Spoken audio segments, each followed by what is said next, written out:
అధికార దాహంతో కాంగ్రెస్ ఇష్టారీతిన మాట్లాడుతుందని కేంద్ర మంత్రి భాజపా రాష్ట్ర అధ్యక్షుడు కిషన్ రెడ్డి విమర్శించారు. దేశంలో సమస్యలకు మూలం కాంగ్రెస్ అన్న కిషన్ రెడ్డి రిజర్వేషన్లు రద్దు చేస్తామంటూ భాజపాపై తప్పుడు ప్రచారం చేస్తున్నారని మండిపడ్డారు. దేశంలో ముస్లిం రిజర్వేషన్లను ఏ ప్రాతిపదికన తీసుకువచ్చారో చెప్పాలన్న ఆయన, కాంగ్రెస్కి ధైర్యం ఉంటే రిజర్వేషన్ రద్దు చేసి అణగారిన వర్గాలకు కేటాయించాలని కిషన్ రెడ్డి డిమాండ్ చేశారు.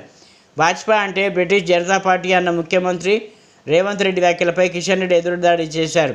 ఓటు పెట్టుకున్న మాత్రాన ఓట్లు పడవన్న రేవంత్ గుర్తించాలని సూచించారు.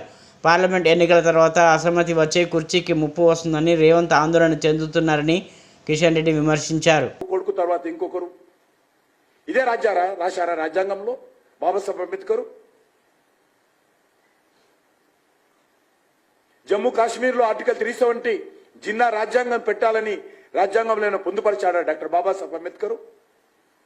సిగ్గు లేకుండా ఓట్ల కోసం దగాకోరు రాజకీయాలు చేస్తూ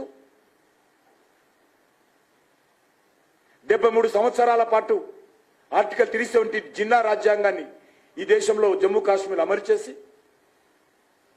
ఈ దేశంలో లక్షలాది కోట్ల రూపాయలు సెక్యూరిటీ పేరుతో ఖర్చు చేయడానికి కారణం కాంగ్రెస్ పార్టీ కారదా? ద్వంద్వ నీతి కాదా? విభజించు పాలిటిక్స్ కాదా? ఓటు బ్యాంకు రాజకీయాలు కాదా? కుహాన లౌకికవాదం కాదా? సూడో సెక్యులరిజం కాదా? మీరు మా పార్టీ గురించి మాట్లాడే నైతిక హక్కు ఉందా? మీది పక్కా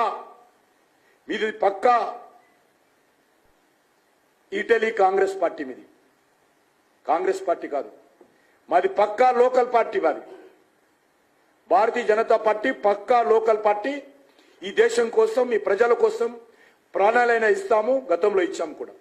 ఇదే జమ్మూ కాశ్మీర్ కోసం మా పార్టీ అధ్యక్షుడే ఆర్టికల్ 370 వ్యతిరేకంగా, జిన్నా రాజ్యాంగానికి వ్యతిరేకంగా మా పార్టీ స్థాపించినటువంటి వ్యవస్థాపక అధ్యక్షుడే జైల్లో బలిదానం అయ్యాడు. ఆర్టికల్ 370 వ్యతిరేకంగా అరెస్ట్ అయ్యి.